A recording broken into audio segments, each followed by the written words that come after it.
যদি তোমার রিজিক তুমি বৃদ্ধি করতে চাও, সংসারে অভাব অনটন আছে, যদি তুমি সংসার সচ্ছলতা করতে চাও, ওয়ায়ুনসা লাহু ফি আসরিহি, দুনিয়ায় যদি তোমার বয়স বাড়াইতে চাও, তুমি যদি 80 বছর 100 বছর বাঁচতে চাও, ঘরে চাউলের দিরাম যদি তুমি ভরেই রাখতে চাও, একটা জিনিস করবা, দুনিয়া সাধারণ কোন মানুষ বলে নাই, বলেছেন আল্লাহর নবী। কি বলছেন?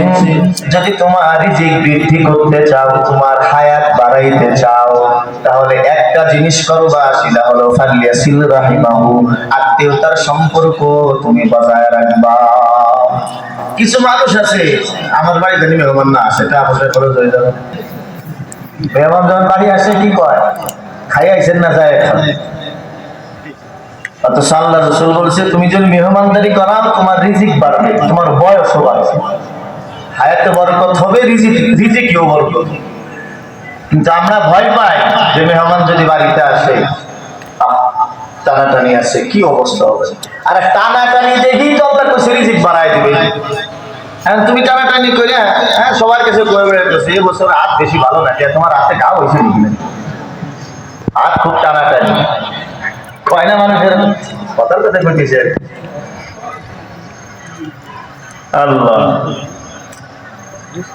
এই জন্য আত্মীয়তার সম্পর্ক ছিন্ন রাখবা। আমি এই জিনিসটা আমার আব্বার ভিতরে দেখছি। আমার বাড়ি, আমাদের বাড়ি যে আইসে আব্বা তারা না খেয়ে দাওয়াত দেয়, এটা আমি দেখছি। কোন মহিলারাও যদি গেছে, আমার মার জন্য মানুষ এখনো কান্দে, মহিলারা যারা আসে এখনো কান্দে। আসলে এগুলো অর্জন করা লাগে, অর্জন যদি না করে তাহলে তোমার দেখে কেউ ভুলুকও দিবে না, তাকাও।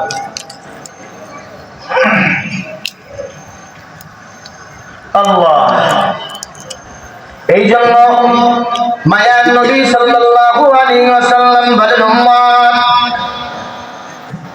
মান ইত্তাকা হাক্কাম মুসলিমিন বিয়ামিনিহি ফাকাদ আওজাবাল্লাহু লাহুন নার ওয়া হাররামা আলাইহিল জান্নাহ।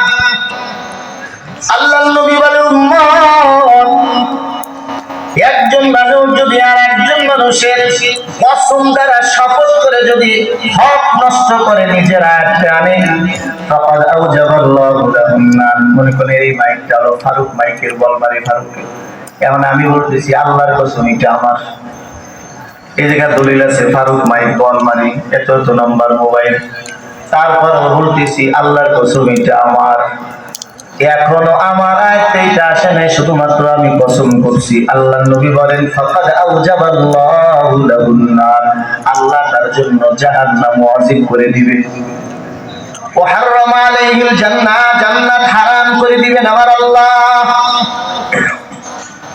ভিন্ন হাদিসে নবী বলেন, মান ইদ্দাআ মা লাইসা লাহু ফালাইসা মিন্না, একজন যদি আরেকজনের হক দাবি করে তাহলে সে আমার উম্মতি না।